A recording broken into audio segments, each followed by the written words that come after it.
Assalamualaikum. My topic is difference between electrolytic cell and volatile cell.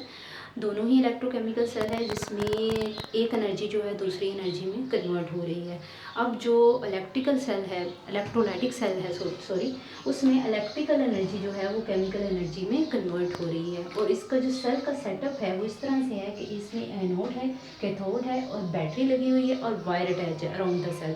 और यहाँ पे solution है कोई भी कंपाउंड का। अब होता क्या है कि इसमें इलेक्ट्रिकल एनर्जी केमिकल एनर्जी में कन्वर्ट होती है, तो क्या होगा कि सबसे पहले जो है electricity around the cell move करेगी। इलेक्ट्रिसिटी के मूव करने की वजह से जो अंदर है केमिकल रिएक्शन होगा जो अदरवाइज़ पॉसिबल नहीं है। क्योंकि फॉर एग्जांपल अगर हम NaCl लिया है हमने, NaCl हम हमेशा मोल्टन फॉर्म में लेंगे क्योंकि वैसे उसका टेम्परेचर जो होता है वो बहुत ज़्यादा हाई होता है, उसका मेल्टिंग पॉइंट बहुत ज़्यादा हाई होता है, 800 डिग्री सेल्सियस तक उसका मेल्टिंग पॉइंट होता है। तो उसको वैसे उसके कंपोनेंट्स में कन्वर्ट करना बहुत मुश्किल होता है। हम यहाँ क्या करना चाहते हैं, हम उसको NaCl को उसके कंपोनेंट्स में कन्वर्ट करना चाहते हैं। तो हम सबसे पहले उसको मोल्टन फॉर्म में करेंगे, उसके बाद हम उसको उसके कंपोनेंट्स में कन्वर्ट करेंगे। तो सबसे पहले जब वो around the cell electricity move करेगी तो एनोड पे हमेशा याद रखना है, एनोड पे ऑक्सीडेशन होती है और कैथोड पे रिडक्शन होती है। तो जब इलेक्ट्रिसिटी मूव करेगी अराउंड द सेल तो मोल्टन NaCl जो है वो एनोड पे ऑक्सीडेशन होने के बाद जो क्लोराइड है वो न्यूट्रल क्लोराइड में कन्वर्ट हो जाएगा और जो सोडियम है वो रिडक्शन के बाद न्यूट्रल सोडियम में कन्वर्ट हो जाएगा।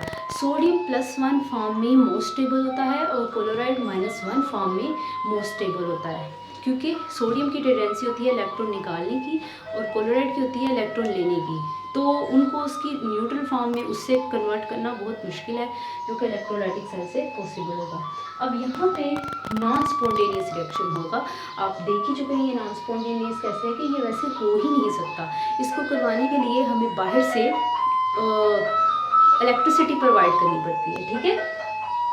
और यहाँ पे जो एनोड है वो पॉजिटिव होगा, एनोड पॉजिटिव होगा क्योंकि यहाँ पे जो इलेक्ट्रिसिटी मूव जब करेगी तो इलेक्ट्रॉन जो हैं वो सारे यहाँ से एनोड से कैथोड की तरफ में मूव करेंगे और कैथोड पे आके जमा हो जाएंगे। जब कैथोड पे इलेक्ट्रॉन्स बहुत ज़्यादा हो जाएंगे तो एनोड पे उसकी डेफिशिएंसी कंसीडर की जाएगी। अगर एक जगह एफिशिएंसी हो इलेक्ट्रॉन की, दूसरी जगह डेफिशिएंसी हो जाती है, ठीक है।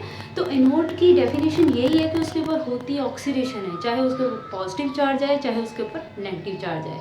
लेकिन इलेक्ट्रोलाइटिक सेल में उस पर पॉजिटिव चार्ज होता है क्योंकि इलेक्ट्रिसिटी एनोड से कैथोड की तरफ मूव करती है और यहाँ पे डेफिशिएंसी ऑफ इलेक्ट्रॉन हो जाती है, पॉजिटिव चार्ज आ जाएगा, और यहाँ एफिशिएंसी ऑफ इलेक्ट्रॉन हो जाती है, नेगेटिव चार्ज आ जाएगा। तो ये तो हो गया इलेक्ट्रोलाइटिक सेल। अब हम वोलेटाइल सेल का डिस्कस करेंगे। वोलेटाइल सेल में केमिकल एनर्जी जो है वो इलेक्ट्रिकल एनर्जी में कन्वर्ट होती है, मतलब पहले केमिकल रिएक्शन होगा फिर इलेक्ट्रिसिटी प्रोड्यूस होगी। तो यहाँ हम देखेंगे, यहाँ पे हम जिंक की मेटल लेंगे और जिंक सल्फेट के सोल्यूशन में उसको डिप करेंगे। कॉपर की मेटल लेंगे, कॉपर सल्फेट के सोल्यूशन में डिप करेंगे। जिंक भी जिंक +2 और सल्फेट के आयंस की फॉर्म में प्रेजेंट है यहाँ सोल्यूशन, और यहाँ भी कॉपर +2 और सल्फेट आयन की फॉर्म में प्रेजेंट है सोल्यूशन में।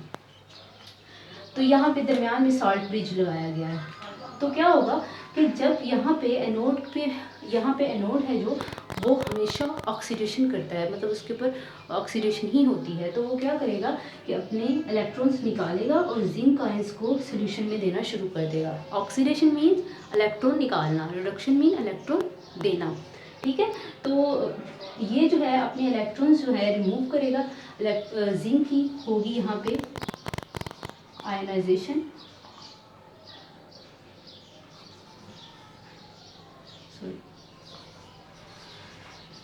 +2, और ये जिंक आयन में कन्वर्ट हो जाएगा और यहाँ पे इलेक्ट्रॉन्स जो हैं जमा हो जाएंगे। यहाँ से जो जिंक के इलेक्ट्रॉन्स हैं वो वायर से मूव करते हुए कैथोड की तरफ जाएंगे, इसलिए यहाँ पे नेगेटिव चार्ज है। इस एनोड पे नेगेटिव चार्ज इसलिए है क्योंकि यहाँ पे इलेक्ट्रॉन्स जो हैं जमा हो रहे हैं। अब ऑक्सीडेशन के बाद इलेक्ट्रोड अपने इलेक्ट्रॉन अपने पास रखता है या फिर सोल्यूशन में दे देता है, या फिर जिंक पॉजिटिव आयन जो है +2 आयन वो अपने पास रखता है, या फिर इलेक्ट्रॉन्स जो है निकाल देता है, या फिर इलेक्ट्रॉन्स निकाल देता है और जिंक आयन अपने पास रख लेता है। मतलब दोनों में से, इन दोनों में से क्या रखना चाहता है वो डिपेंड करता है सिचुएशन पे। लेकिन यहाँ पे वो इलेक्ट्रॉन्स रख रहा है अपने ऊपर, तो क्या होगा, इसके ऊपर नेगेटिव चार्ज डेवलप हो जाएगा। जहाँ पे इलेक्ट्रॉन्स की ज़्यादती होगी वहाँ पे इलेक्ट्रोड पे नेगेटिव चार्ज होगा, और जहाँ पे डेफिशिएंसी होगी वहाँ पे पॉजिटिव चार्ज होगा। इस वाले इलेक्ट्रोड पे जो एनोड ही था, यहाँ पे डेफिशिएंसी थी, पॉजिटिव चार्ज, लेकिन वो ऑक्सीडेशन रही है। और इस वाले इलेक्ट्रोड पे यहाँ पे एफिशिएंसी ऑफ इलेक्ट्रॉन है, इसलिए नेगेटिव चार्ज पर, और यहाँ भी ऑक्सीडेशन ही रही है, जिंक अपने इलेक्ट्रॉन्स निकाल रहा है।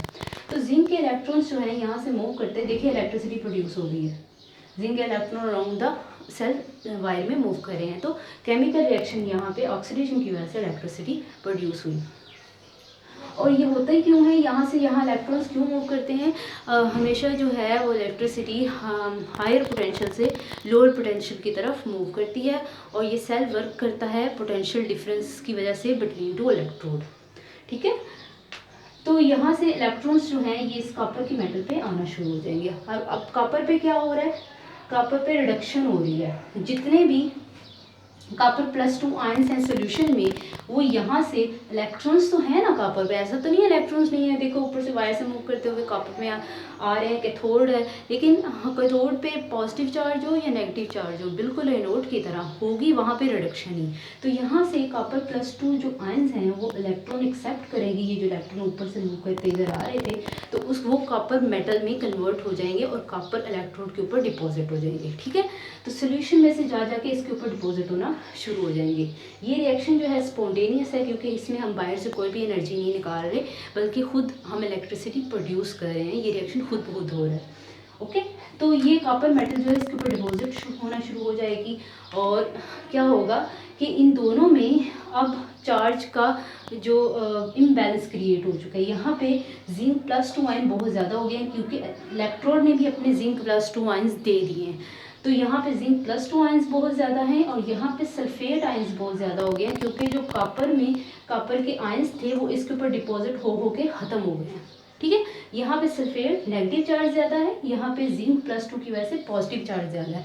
तो साल्ट ब्रिज का यही काम है, इसमें अगर हमने NaCl डाला हुआ है, एगर डाला हुआ है, या फिर पोटाशियम क्लोराइड डाला हुआ है, तो वो आयंस की बैलेंस करते हैं। यहाँ पे अगर पॉजिटिव चार्ज ज़्यादा है तो यहाँ से क्लोराइड नेगेटिव आयन यहाँ मूव कर जाएगा और उसको बैलेंस करेगा, और अगर यहाँ नेगेटिव चार्ज सल्फेट की वजह से ज़्यादा है तो यहाँ से पॉजिटिव सोडियम आयन यहाँ मूव करेगा, और इस सेल को हाफ सेल को बैलेंस करेगा। इसमें ये स्पॉन्टेनियस रिएक्शन है, गिव फ्री एनर्जी <0 है। Non spontaneous reaction give free energy <0। इसमें एनोड नेगेटिव और उसमें एनोड पॉजिटिव। दोबारा बता देती हूँ, एनोड का नेगेटिव और पॉजिटिव होने का डिफरेंस जस्ट बिकॉज ऑफ उसकी चार्ज की एफिशिएंसी और डेफिशिएंसी की वजह से है, और एनोड हो इसलिए है क्योंकि एनोड के ऊपर हमेशा ऑक्सीडेशन होती है। ठीक है, और इसकी कोई डेफिनेशन नहीं, अगर ऑक्सीडेशन हो रही है तो एनोड, चाहे उस पर एफिशिएंसी ऑफ इलेक्ट्रॉन है या डेफिशिएंसी ऑफ इलेक्ट्रॉन है। सेम गोज विद कैथोड, उसके ऊपर रिडक्शन हो रही है तो ऑल इज वेल, वो कैथोड है, वरना एफिशिएंसी और डेफिशिएंसी का कोई लेना देना नहीं है। अब यहाँ पे ये क्वेश्चन मोस्टली यूज़ की जाती है, तो इसमें ये जो डबल लाइन होती है ये लिक्विड जंक्शन जो दरमियान जो ब्रिज है उसको रिप्रेजेंट करती है, और जो सिंगल लाइन होती है ये इलेक्ट्रोड और सोल्यूशन के अंदर जो आयंस होते हैं उस इलेक्ट्रोड के, उसके अंदर बाउंड्री को रिप्रेजेंट करती है। Same goes with copper and copper metal. I hope you understand this concept well. I try to explain it. Don't forget to subscribe, like and share.